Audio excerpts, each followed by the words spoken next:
and 2 and 1. Welcome, everyone. If you're just arriving, say something in the chat. Tell us where you're coming from. I am coming to you live all the way from Boston, and my guest, who is here all the way from the big island of Hawaii, I'm super excited because today we are confronting one of the big elephants in the room for all of us who have been in the past putting on live events or workshops or retreats or meetups or networking events or any kind of gathering when in the olden days, in the time before social distancing, this was the common experience. And now the question is like, what do? Do you cancel everything? Do you decide to do virtual events? And if you are going to do a virtual event, how do you replace anything like the kind of energy and excitement and connection and engagement that you can get from an in-person real life experience? How do you do any of that stuff virtually? So today, my guest, Leif Hansen, who is an expert at this kind of thing. He's been doing this thing for several years now called Spark Interaction. And now he's doing Spark Life workshops. And he has been taking people into the virtual space. He's gone through his own transition of doing things in the real world to doing them virtually. And he's been helping people, and he's going to help us today figure out, well, how do we do this? How do we do stuff virtually that has any kind of level of engagement that is anything like what we might be able to do in real time? And by way of introducing him, I am going to share a video that he has that just give you guys a little sample of the kind of work he does. And then I'm going to bring him on and we're going to explore. Now, if you're here, I want to see you in the chat.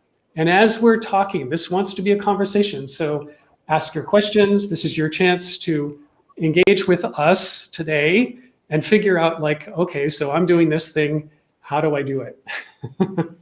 All right, so hang on just a second. I'm going to put this video on and this right here, go over here and hook it up.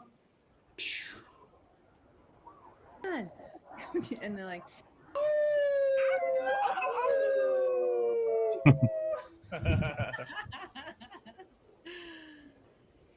So Ricky, you're gonna mirror it now. Great. And give us 3 words to describe your feelings, your name, and where you're from. I want you to imagine that, go ahead and like you're squeezing the hand of the person next to you. Like, okay? This is attachment. It would not feel good if the person was painfully squeezing and holding on to you, right? I am really trying to give myself space to cry. And I don't know exactly what it takes for me, but I just feel like it's there, and it's like, come on. And they're like, okay, it's okay. That's just what it is right now. All right, and we're back. So welcome to the show, Leif. Really great to have you here. Yeah, I'm excited to be here, Brad. It was fun to see that clip. Actually, hadn't seen that clip for some time. So that's from the Sweet Spot, which is just a free donation-based weekly, starting January weekly gathering. It's actually been bi-monthly right now, but just a global gathering for people to come together, connect, and play. Yeah, cool. So I just want to pause for a second because your background is so cool. Can you just share just a little bit about where you are and Sure. Even like, what are you doing down there? Yeah, it's not a fake background. It's a real background here in Hawaii. So I'm fulfilling a dream that I have had for many years to get out of the Pacific Northwest for the winter. And I'm on the big island of Hawaii on what some people call the wet side, kind of the Hilo side. I'm down in the Pahoa area. And a friend of a friend graciously is letting me use their higher speed internet for predictability and stability, because internet's been a little bit hard on the island for me to do my work. I've been at a co-working space partly in Hilo, but yeah, so that's the background that you're seeing.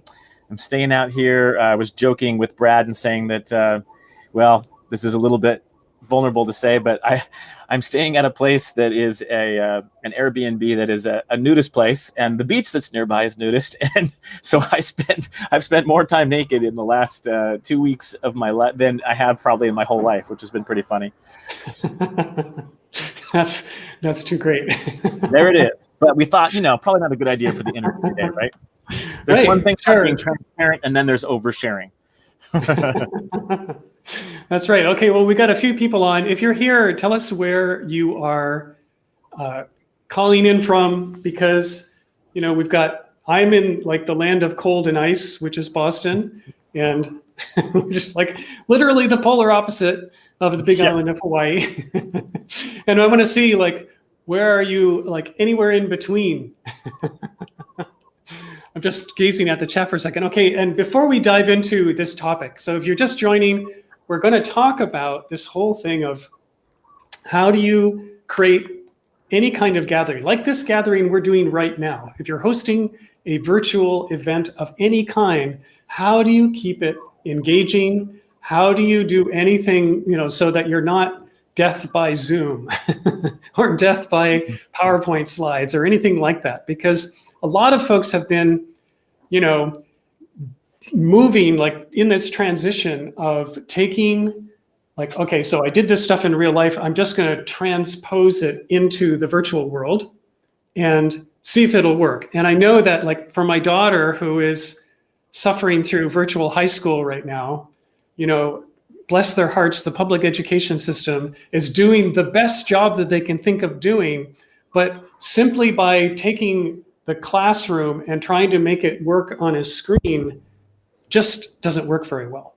And so it's a time of innovation. It's a time for all of us to sort of put our best ideas together and see how we can do this. So we've got Linda all the way from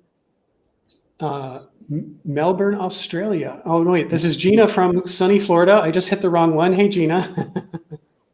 Linda's from Melbourne.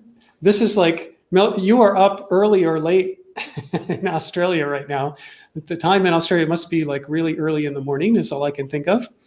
And Wendy is here from Phoenix. Awesome. Look at that. So we have some really good representation here. And the Set Free Lab from Loveland, Colorado, looks like. Oh, okay, cool. Loveland, Colorado. Excellent. So, and just as we dive into this, first thing I would need to do is acknowledge the fact that this show, this whole presentation, is sponsored by our dear friends at Restream. And Restream is part of the reason for us even being able to do this. I've been doing live streaming now for, gosh, I don't know, at least 10 years. I was doing live streaming before Facebook even had live video and before YouTube had live video. And I was working with musicians and helping them go live. And if only we had had a tool like Restream at that time, I can't imagine what we would have been able to do, because what this tool allows us to do, allows you to do, is you can stream onto any platform that you choose. There's over 30 platforms to choose from. So right now, we are going live onto LinkedIn, we're going live onto YouTube, we're going live onto Facebook, and we're going live onto Twitter, and we're going onto multiple pages on those different sites. So for instance, for me on Facebook, I have my profile page, I have my business page, I have my private group page, and this stream is appearing on all three of those pages simultaneously. Wow. And the cool thing is that, for something that you're doing, like when you're wanting to host your next engaging live event, you can use a tool like Restream and you can schedule it in advance. And then you can tell everybody, hey, come over here. This is where it's going to be. And they can join you. And not only can they join you, but they can join you on the platform that they like to be on. So if they're really diehard LinkedIn fans, they can join you on LinkedIn, and your LinkedIn crowd can have its own little thing going. And they can be joined together with all of your friends who like to hang out over on YouTube. So There's my thing. And if you're interested in joining Restream yourself, let me just put up this little caption here. There it is. You can go to this URL and you can sign up for free. And if you ever upgrade by using this link, you'll get a discount if you ever get into their professional program. So it's Restream.io/join/show-up. All right. So my first question for you is basically, I would like to just have you describe a little bit of your own trials and tribulations, because I know that you were doing lots of live in-person events, and all of a sudden, like 8 months ago, that was no longer possible.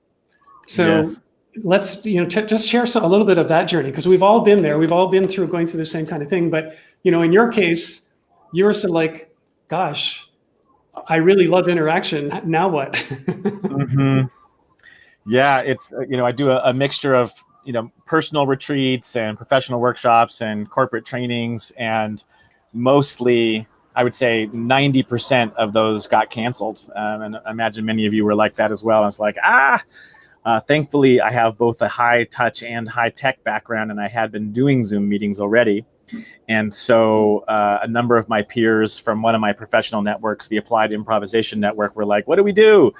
And so I put together a intensive training series called Facilitating Engaging Online Events. And it just slowly evolved from, at first, sort of focusing on the technology side with Zoom. How do you do that? That was sort of the big platform everyone was using, of course. And then it was like, well, what about event design and activities to really keep people engaged? And so I ended up creating 2 different 3-hour intensives that just basically taught people a bunch of different activities for grounding, centering, arriving, getting people connected, melting ice, like really deepening the connection, ideation. And so that went really well for about 3 months. And one of my weak points is my own marketing skills. And so I sort of tapped out my network. And I also was just doing these events so much that right now those are on pause. And I do them only for existing groups. Like yesterday, I did one for about 40 people from the city of Seattle for their HR department of like, okay, here's how we're going to make our events more interesting. So that's sort of my pivot.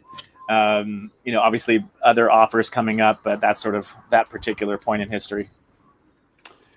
Yeah, cool. So, well, when you are approaching, like if I'm thinking about hosting an event, which I am thinking about hosting an event, and if I'm thinking about it, is there a process? Is there a, format of like, well, I need to think about what am I going to do when people show up? And I'm going to think about how do I get people over the hump of being comfortable in the group and so on. And I'm just sort of guessing at this, but can you explain a little bit of the process that you share with people?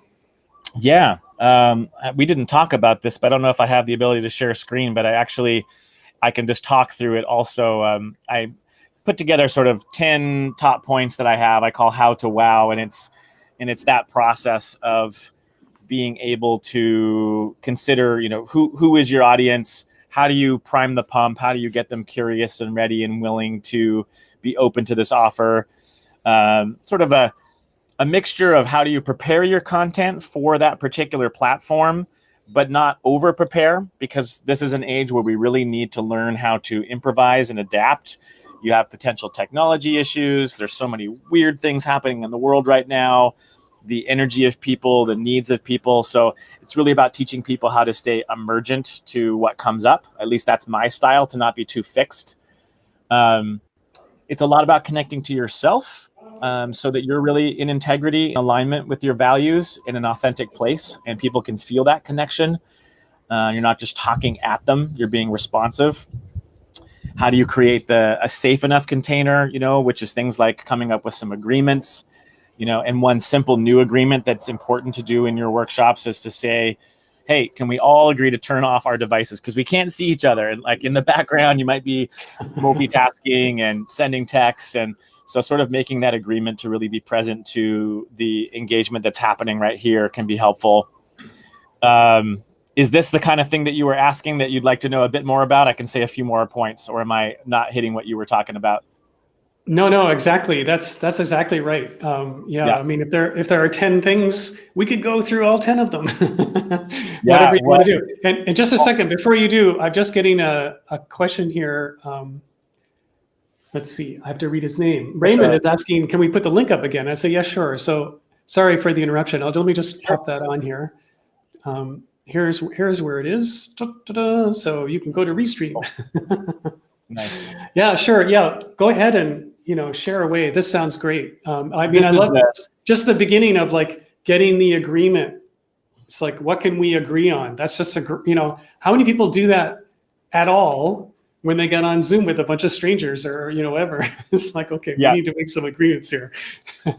Totally. And since this is happening really fast and a shorter interview, I'm happy to send a free PDF to people and a little video that explains this stuff today.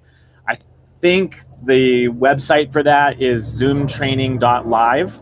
Okay. And then I'll just send you, an introductory video and a PDF with these points. But, it's a lot about thinking about how people have different modalities for their learning styles. And is there a kinesthetic element, audio? Is there some personal reflection time? Is there group interaction? Really sort of creating a rhythm. So it's not all intense and it's not all introspective, but like different kinds of energy.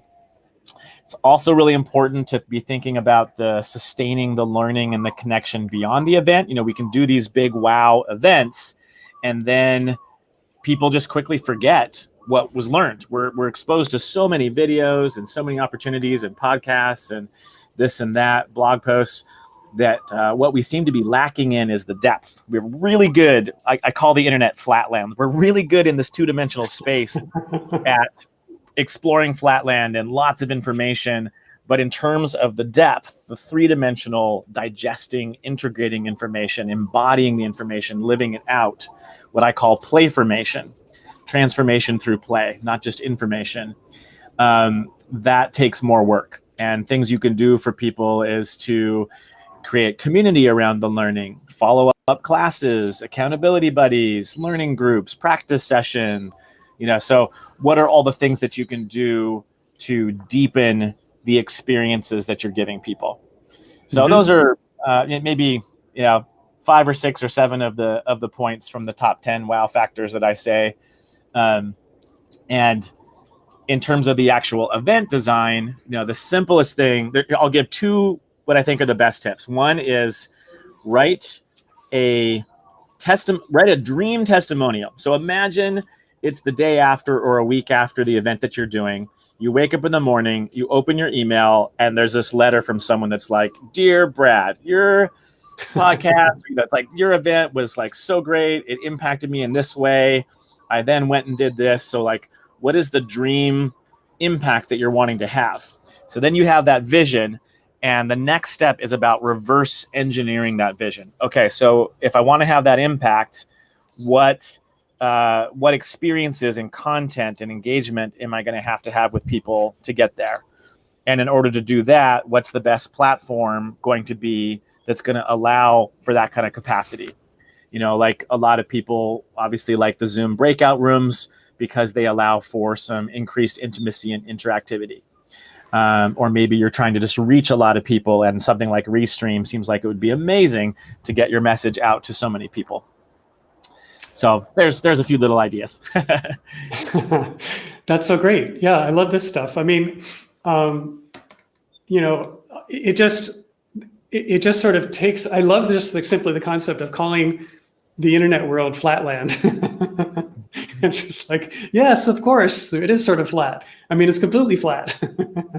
And how can we go deeper? How can we go deeper in so many different ways, And this is the thing where I see this so commonly where people are presenting, and just the simple mistake that I see most often is that people use this medium and they see it as broadcasting. And which is just completely one way. It's like, okay, I'm here to tell you something. And so they're spending all their time talking not to or with, but at whoever might be there. And this is like it. Like, I'm here, I have information, I'm going to download it. Yes. Here Just you go. download the brains, and it comes a little bit from, to get philosophical for a second, I think it comes from our Western left brain kind of Cartesian, I think, therefore I am, concept of what it means to be a human, like a machine, that you could just download information. But what we find, of course, is that doesn't work. We are not just brains. We are hearts. We are bodies. We are, whatever you think of spirit or consciousness. We're relational, social beings. So if your learning opportunities don't include the whole person, then they're going to really be short-lived. They're going to be forgotten within minutes or hours or days. And so, that's why I kind of am a little bit of an evangelist for my term Playformation. It's like, when we were kids, that's what we did. Hey, do you want to be, I'm going to pretend that I'm a cop and you be the robber. And let's enter that reality and really experience it. And anything's possible. And we make up games. And unfortunately, as we were growing up, we got hurt. We got made fun of, we got criticized, our teachers, our parents, our peers, and we got this sort of crusted ego, this sort of fear wall, and it made us, this sort of ice that came out made us put ourselves in these little boxes of, okay, when I'm in the professional world, I have to have this professional ism, and dress and look and act and talk this way. When I'm at church, I'm like this. When I'm with my friends, I'm like this. And it robbed us of that sort of natural, authentic, free, playful self that really learns and from an intrinsic way rather than an extrinsic, fear-based, people-pleasing way. So, wow, I'm sure going off on this topic right now, but yes, No, I love that. I mean, I'm passionate about that. That really resonates with me. I mean, I remember clearly when I was young, all the kids in the neighborhood would come over. We had an attic, and up in the attic, there was a trunk. And in the trunk was a bunch of old clothes that I'm not sure where they all came from, but they were like adult clothing. And I remember the whole thing was like, oh, let's put on a show. And we'd literally pull stuff out of the trunk and say, okay, you're going to wear this and you're going to be this character, and I'm going to wear this and I'm going to be this character. And then we would create an entire production, and then we would go downstairs and do it in front of the adults. and, Nice. and that, like, when I think about how everyone gets so hung up to get in front of the camera and to do something like what we're doing now, like do a live stream, and people are so like held back and, oh my gosh, I don't think I can do this. I don't know what I'm going to say. I'm going to look like an idiot. People will judge me. They'll criticize me, et cetera, et cetera. And to me, it's like, well, if you can somehow rekindle that thing of, well, let's just put on a show. Like, let's just do something fun here that, and you get to be what you want to be. You get to do what you want to do.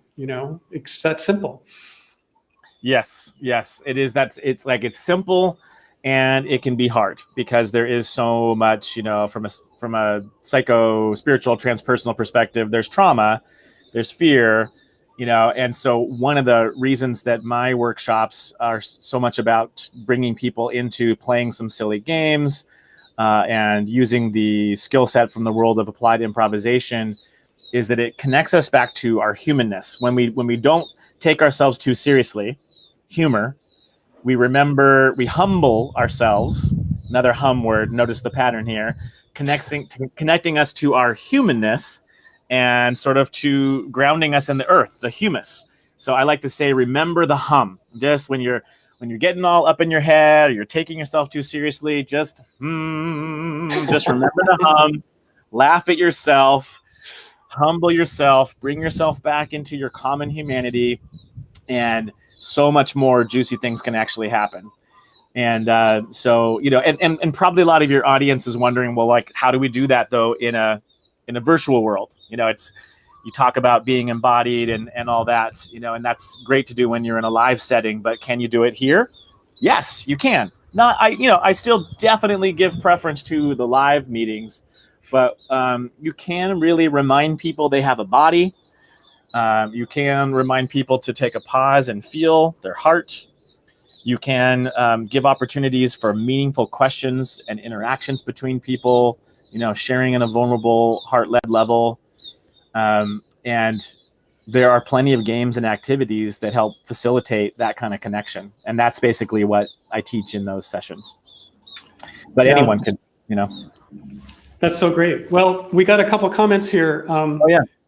Paul is saying, I like your perspective on the involving the viewers in the experience. So good. I know in my live streams, I try to pull the audience in as well, ask questions, etc. Excellent. And then Chris is saying, he's making reference to the dream testimonial process. Thank you for sharing that. Yeah, that one is by far, I would say, particularly with my coaching clients, it's one of their favorite things to do, because it really does bring you to the vision that you're trying to, move towards. Right. Yeah. All right. So where, I know that you are now working on something that you're calling the Spark Life workshops. Yeah, the Spark Life Collective. Yeah. Collective. Okay. So tell us a little bit about that. Like where is that going? What's going to happen there? Sure. So partly because of the pandemic and people being in front of a screen a lot more, partly because I wanted to have a gathering space of people that I love and that are interested in my work. And partly, actually, there's a few different motives. Another one was, those of us that lead events, and we tend to have an income that goes, sort of like you're trying to like fill an event, get a training and a contract. So I wanted to have some recurring income. So I've created a membership site called the Spark Life Collective, and it is a goal-based membership site. That I landed on was, who are the kinds of people I want to attract? And the 5 goals are meaningful work, enriching relationships, lifelong learning, courageous creativity, and deep well-being. And the way I did it was like, what kind of community would I want to join? I want to join one where people are focused on a whole life, a balanced life, a rich life. And I was like, well, what are the goals? And those were the 5 goals. So the site has sort of 2 main tracks, one that's focused on people who are more on the personal development side, and one for the professional development side. It offers a 2-week free membership, but it's a collective. The reason I'm calling it a collective is it's a collection of people, heart-led leaders, mostly facilitators, creative catalysts, change makers. It's a collection of courses. It's a collection of discussion circles and a lot of live events. So for example, this week, there was a drop-in coaching session. There's a creative co-working time. There's an open mic. There's a co-working time right after this call, actually, very soon. There's a practice session for people who are facilitators and teachers to come on and practice leading classes and activities together. So it's a place to really just bring together. It's like a professional, personal development, social networking kind of a hub. And it's been hard for me to figure out how to communicate it. And collective is the word right now, but could call it an academy. We'll see how it evolves. Right now, it's in the soft launch stage, and then in the new year is sort of I'll be more officially getting it out there. That's cool. So okay. So when you're doing an open mic, what does the open mic part look like? The open mic is super fun. It's just like you would imagine an open mic, and actually it works really well in a Zoom type space, because you just have people, either sign up in advance or in the beginning of the session say they want to do something, and then I'll highlight them, spotlight them, and it might be poetry, it might be song, it might be spoken word, it might be who knows what, but it's just an open mic space.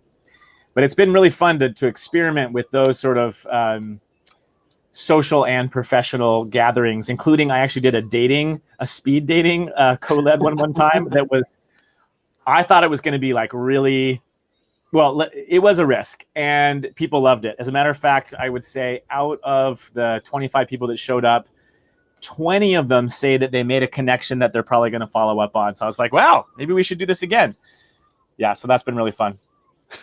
Wendy says, I like club. Club. Yeah, I thought about club, Spark Life Club. The problem with club for me was it felt a little too informal, a little too like, I don't know, but club's good too. I like it. we'll think about that. Right. Yeah. And I really like the session that you're talking about that is later today, where people are going to practice leading and teaching each other. That sounds like super useful. Yes. Yeah. I think a lot of us are just needing that chance to have a safe space before we, do out in the big scary world. We actually get a chance to like practice a game or an activity or a presentation. Yeah. So, okay. Well, if people are like, if we have some heart-centered people who are on this stream right now and they want to check this out, where do they go? They go to thesparklife.org. And if you go there, it currently will let you choose, like I said, either it's both of them. I just ended yesterday a free 1-month membership. So the first 30 people that joined. And then now it's a 2-week free membership. And you can kind of just check out the events that are going on. I do most of my events the 2nd and 4th week of each month, so people are you're gonna have to come for that last sort of awkward Christmas time, But it'll be a good chance to come in and meet some people and join some of the discussions. And then there's also going to be some courses in the new year that are completely separate, but you can have them as add-ons, and they include some book studies, a Playformation group, which is just people who are wanting to learn the art of applied improvisation and how it can help them test drive their own future. And we do some role plays, some goal plays, some connecting and playing together. So if you're interested in that, probably the best thing to do to get to know me and meet some really cool people is to come to the Sweet Spot. You saw the first 1-minute introduction to that. And that's just a free in January. Every week this month, it's still on a 2nd and 4th Tuesday of each month, 9 a.m. Pacific. But if you go to, I believe it's thesweetspot.live, it'll help you sign up for the Zoom event. And we just have a great time there. Trust me, you guys will love it. Low risk. I make it really safe, and just a really great people from around the world. Awesome. Thesweetspot.live. Yes, I know. I should probably learn better my actual URLs before. Yes, but that is correct. I'm typing it in now. Good. Okay, awesome, great. So this is fantastic. Thanks everyone for joining. This is killer good. I'm just going to thank Leif for joining us today. Is there any takeaway that you want to share with folks who are here now or even in the replay future around, playfulness, interactivity, etc.? Yeah, I would say, well, first of all, definitely download that free hour video, because it will say much more than I can say in this last little thing here, the one that's at zoomtraining.live. But let's see, 3 quick points. 1, play, whether it's with the technology, with the people, with yourself, but get yourself back to that childlike state of wonder and experimentation. You'll have joy. It'll be good for other people. You'll learn faster. It sticks deeper. So really find ways to do that.